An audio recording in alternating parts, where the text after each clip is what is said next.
Hello! Today we will be talking about slash reviewing, whatever you would like to call it, Guardians of the Galaxy Volume 3. So the first half of this will be spoiler-free, and then we'll get into spoilers, but I feel like this movie's been out long enough now that, it's easy to talk about the full-fledged spoilers, because I feel like a majority of the fan base has already seen it, but as always, I will just give you spoiler-free thoughts and then spoilers, and let me know down in the comments below what you thought of the movie. Did you like it? Did you love it? Did you hate it? And let me know what you think of the trilogy overall now. But anyway, without further ado, shall we begin? So, Guardians of the Galaxy Volume 3. So, it is really no surprise that, no mystery, I should say, that everybody has kind of been, just meh with the recent Marvel movies. Some of them have been better than others, but overall, it just doesn't have, that same feel to it, just that wonder that the other movies were giving.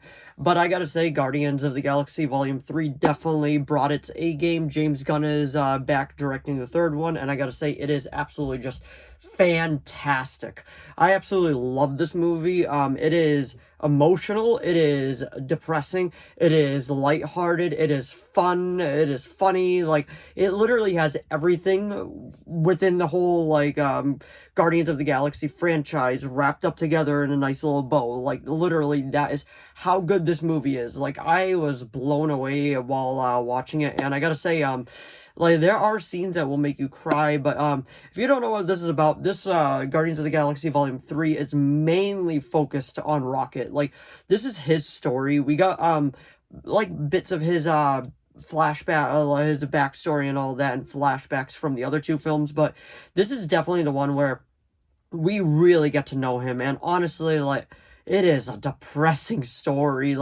There are parts in this movie that will definitely make you cry. I won't get into that till we go into the spoiler portion, but there are legit parts in this that will, just punch you right in the gut. It is that sad. The whole cast is back again. Star-Lord, Gamora from after Endgame, because that was a different version of her, technically. And that is felt in the movie, but the soundtrack is awesome as well. I just gotta say, I think James Gunn did it again.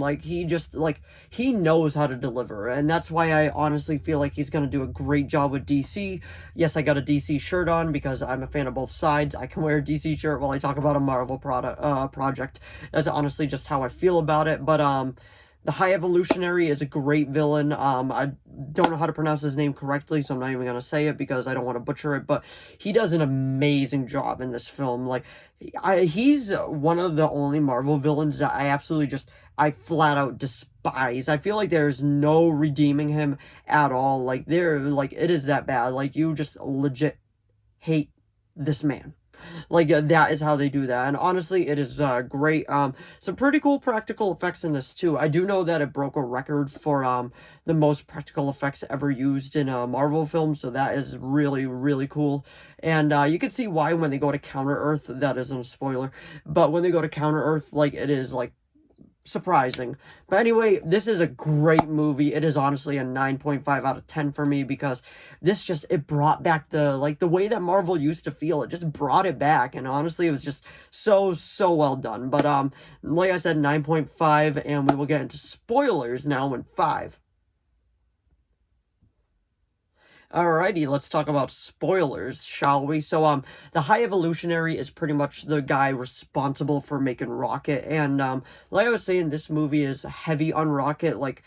The whole plot revolves around him. It is a 2.5-hour film, but the way that it just wraps up everybody's story arc in this, it was just awesome. This trilogy was honestly very, very good. But so pretty much the flashbacks happen, and there is a lot of animal cruelty in this movie. Yeah, it's all CGI and all that, but still, it can be hard to watch. And what the High Evolutionary is doing, he's just cybernetics, pretty much. He is bonding a metal machine to an animal and trying to see what can become of them, and he makes Rocket, and pretty much what it was he meets Lila, Floor, and Teeth in it, and honestly, they are just amazing characters. Like I said, this is the spoiler part. My heart ached for Floor. I felt so bad for him. He was just running around thinking that it was playtime, and the High Evolutionary being the absolute jerk. I can't, that's the only word I can use so I don't get demonetized, but he is a flat-out jerk with what he does. Like, he just kills them all in front of Rocket, and the way that Rocket just does a blood-curdling scream, and his reply to that was just mocking him. Like, it is, like, hard to watch.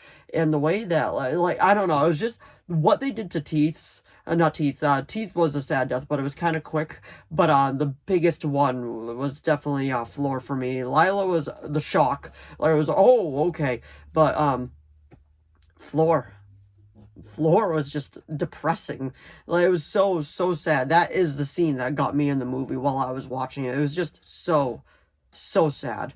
But besides that, like I was saying, the soundtrack is awesome. The High Evolutionary is a fantastic Marvel villain because I absolutely despise him.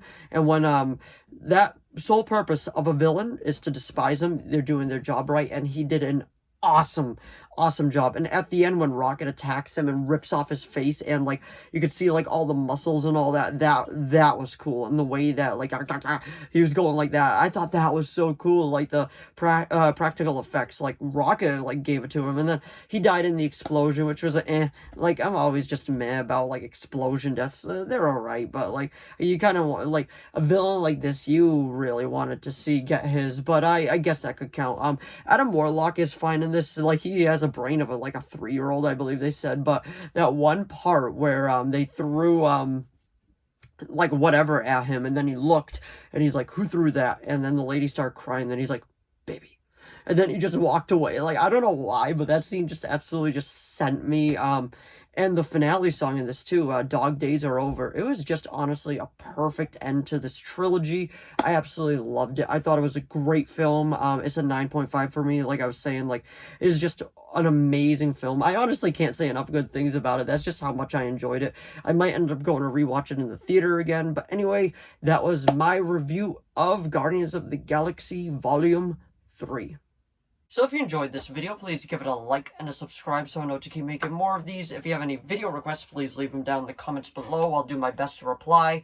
As of now, I have a few video requests and those are being made, but if you do have any more, just let me know, and as long as it's within my capability of making it, I will be making it. And if you saw Guardians of the Galaxy Volume 3, let me know what you thought of it down in the comments below. Did you like it? Did you love it? Did you hate it? Because honestly, I feel like this is a great film, and I will be doing a trilogy ranking video upcoming soon, so keep an eye out for that. But anyway, and I will see all of you in the next video. Bye!